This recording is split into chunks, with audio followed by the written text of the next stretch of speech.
Tobin and Leroy here with you on 104.3 FM, WQAM. Hello, Leroy. What's happening? How are you today? I'm good. Some surprising football yesterday. Some good football games. Crazy football games. A lot of special teams yesterday. A lot of special teams, and it got kicked off on Saturday night. Oh, man. What a time. Vlad, good morning. How are you today on this beautiful Monday? For now, buddy, I'm very good. Till the tropical storm hits whenever, that 3 p.m. tropical storm hits. It hasn't been hitting every day. No, I know. We had a window on Saturday, dude. It was like a window on Saturday. I was like, oh, this is nice weather because it's usually right there in the late afternoon that it kind of ruins all plans. And I was like, oh, man, this is great. Went to the beach, had a great time. Then I sat down, watched the little Canes on Saturday night. And, man, it got a little dicey. There was like a 4-minute window where it was dicey, but they throttled them physically for most part that game. Not a pristine Carson Beck game, but this team's got other pitches now. They will maul your ass, and that is basically what happened. They ran that team over. We need to get over what we think a good football game is. Okay. You know who's experiencing this right now? Jalen Hurts. Your quarterback doesn't have to throw for 300 every game. And he did look a little shaky early on. But here's what I would say. This was what I like to call a Mario Cristobal game. Oof. Because they ran the ball early and didn't look that good, but you could tell it was coming.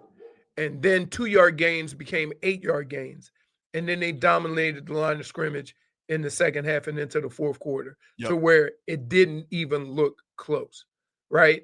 And sometimes you got to win rock fights. Sometimes you got to win rock fights. You know, especially in sloppy weather. I mean, it wasn't the greatest weather in the world. Vlad, I get upset when, you can only win the game that's played. And a lot of times people get caught up in the points or how the game look. Some football games are ugly, and you got to win. If you win them, that means that you're a good football team. I don't care how bad it looks. I always say, I'll take an ugly win than a pretty loss. Right. Exactly. I'll take an ugly win over one of those what you call those losses, those they try to say those good moral losses, victories. Those moral victories. I'll take a good win over a moral victory. Right. And so from that standpoint, you saw what them big boys did up front in the third and fourth quarter after they wore them down. I mean, pushing the running backs, the pile moving 7, 8, 9 yards. That 5 bulldozers up there. Right. It's crazy. Exactly. But I mean, listen, it was like, look, let's not pretend though it wasn't squeaky cheeks there for a second, because no matter what, it is a rivalry game, and when you are up only 6 and then you come back and your quarterback throws a pick the first play, you're like, oh, you're gonna need something there. But I think the good thing is, like last year you lose that game, and that's even if you maybe like you would say, oh, Cam Ward, that would never happen. Say it did. If you were in a position where you need the defense to come up with clutch stops because the game was getting a little bit hairy, no shot it happens last year. Right. And this team, huge tackling, short of the sticks. They kept, I mean, that team was 0 for 13 on third down. Like they kept having to go. That in itself is just crazy. Sometimes you accidentally get a first down. Right. Calling a good play. But they let me tell you something about this Heatherman. He dials it up. He knows how to do it. Yeah, but you see that chin? You see that chin, Leroy? That beard? Oh, what a guy! What a coach! Guy's so much better than Lance Guidry. One of the things that, he's got better players too. Not all of them though. A lot. I mean, like if you're talking about like this season from Ruben Bain is like. He was hurt last year. They got better players. They got better players for whatever reason. He's a better coach. Now I'm not taking anything away from the job that he's doing. Kind of feels like okay. Right. But the difference between this season and last season, or the way these games have been played, is now when you get into that third and fourth quarter and you're controlling the football offensively, you know your defense is going to make a play. When you thought last year, if the game was close, our defense can't stop anybody, right? They so couldn't. That is probably the biggest difference, that when the game is close or the game is within a score, going into the third and fourth quarter, that defense almost ramps it up a little bit. Ruben Bain is all over the field. They're making big stops. Him and Mesidor, they're getting turnovers. Huh? I mean, like I said, him and Mesidor are two sharks, like just coming after. And I mean, poor Lagway had no shot there. And that when they smelt blood to go finish that thing, it was roasty toasty, dude. It was over. But that game, like, you looking at the score and say, oh, they were within a touch. No, they weren't.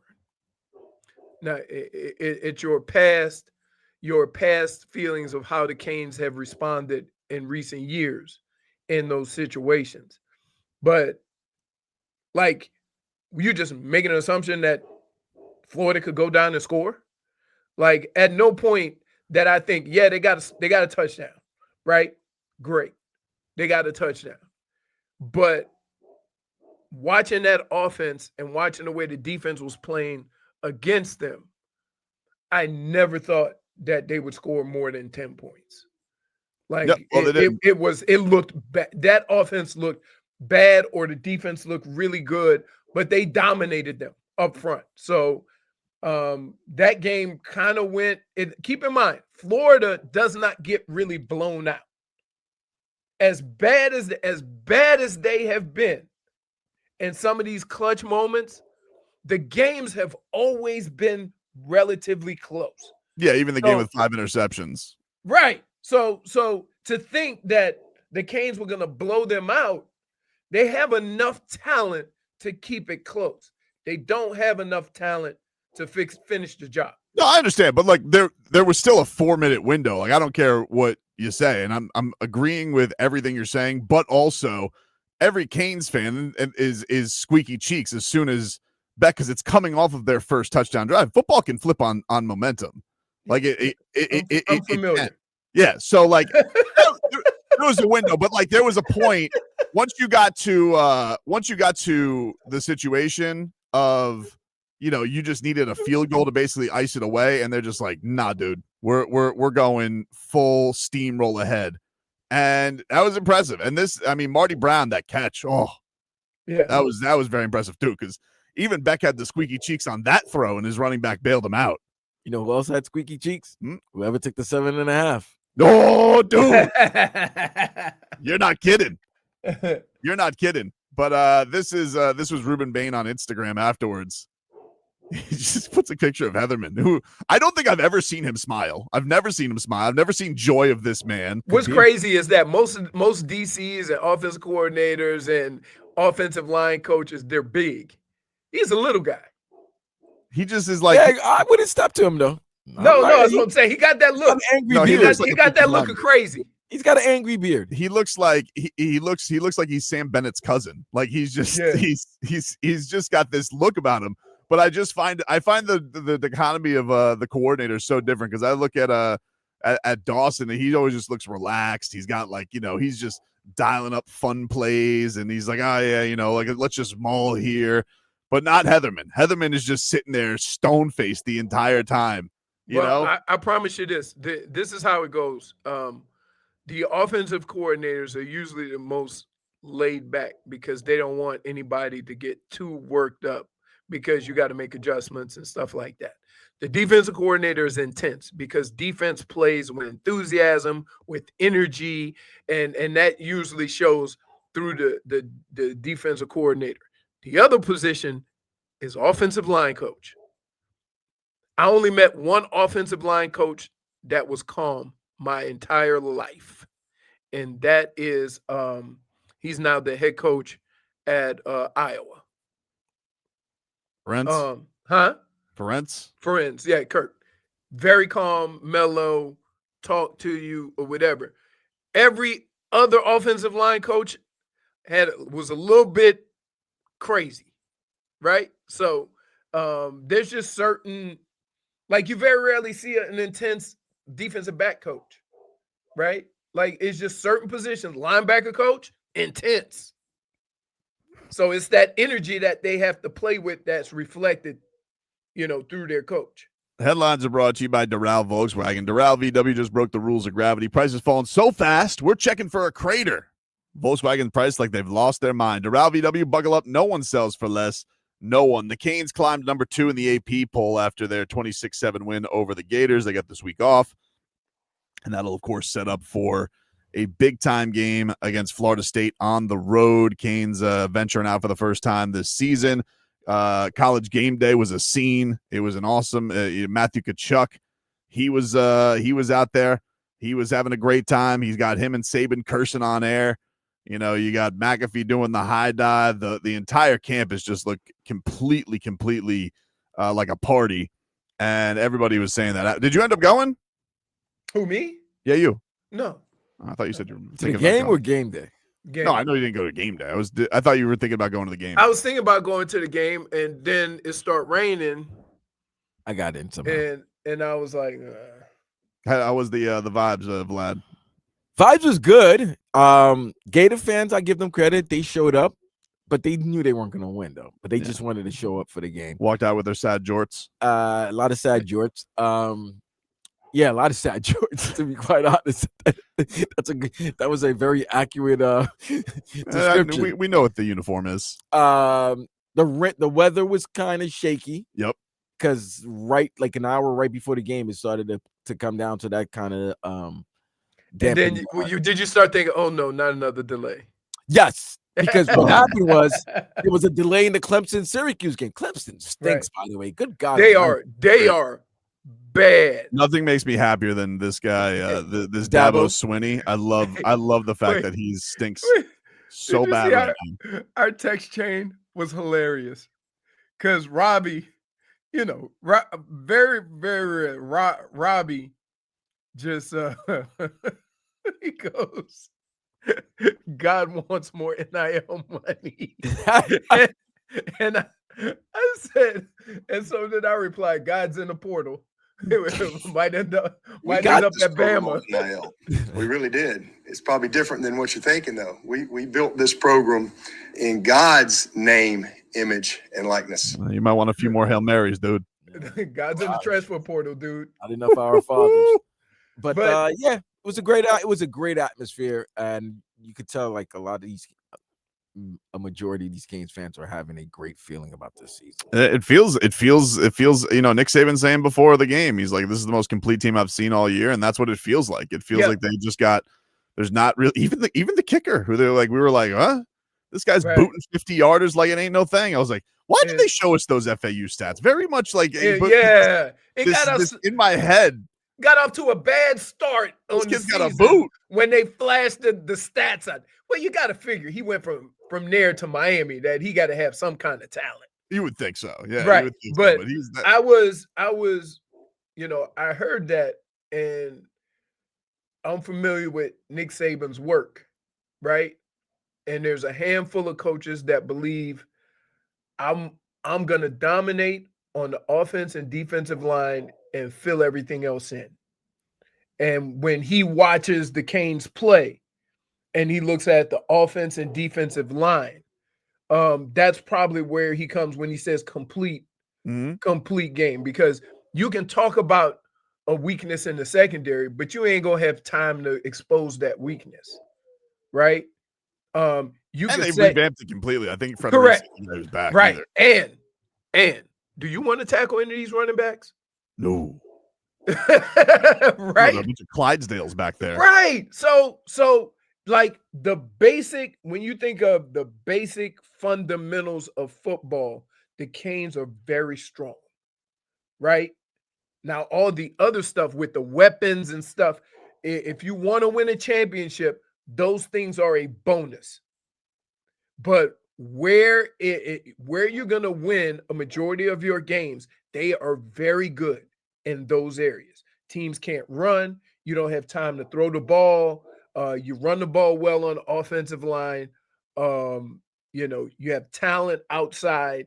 Beck didn't have his best game But you're gonna have games where maybe your quarterback is not as accurate as he's been, Right. but you Pick 'em always have something to fall back on. And so it's one of those weeks where, hey, we're not gonna throw for 300, but we might have to run for 200.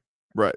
And they got that option. And we don't even have Lyle back yet. Like he's, I guess he's on the mend. He's almost there, but they haven't even unleashed another one of their running backs because he got banged up the first game. By the way, this is weird. The Kings went up 2 spots by beating a 1-2 Florida team. I think everybody's looking at it, man. That college, that atmosphere, that whole Saturday was if that was a big recruiting tool Saturday, because yeah. No it doubt. had to be, because it must have impressed the voters, because you beat a 1-2 Florida, you went up to number 2, while teams that blew out teams like Florida State went down 1 and they won by 55. Vlad, Kent State. Listen, I've seen teams that won 66-10 and moved up 2 rankings. True. So that was an impressive Saturday. Yes. For the Kings. But the most impressive thing is when you look at the Canes can move up again. They can move up to number 1. Right. If Ohio State, because Ohio State plays Oregon. Is it? No, Penn State. Oregon plays Penn State plays Oregon. Okay. So Penn State can move up. That's what I'm saying. Right. Like it's weird how they vote. If you look at it, Miami has played 2 top 15 teams, 2 ranked teams. They were ranked, right?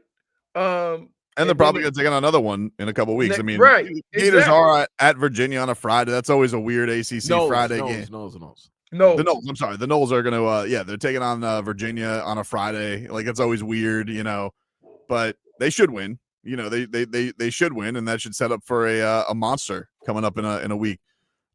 This was great. This was my favorite.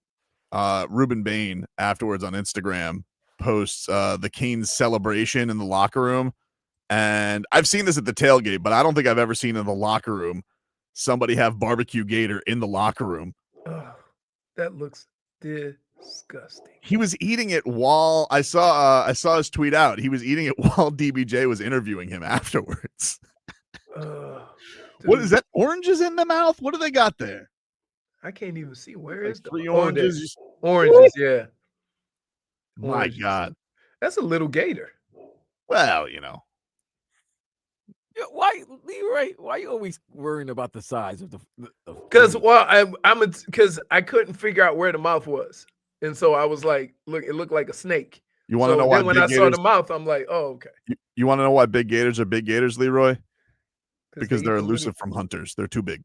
Yeah, they've been around for a while. So, but he also around, it was a hell of a weekend.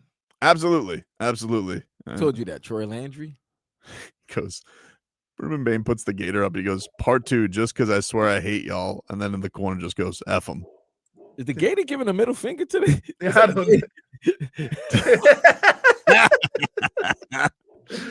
What a win by the Canes. Congrats to them. We'll take a break. We'll get into some of the NFL action this week as well. It was nice to have a weekend off from the Dolphins, to be honest with you.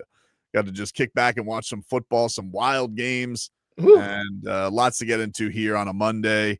We'll get into all of it. Take a break. Back after this.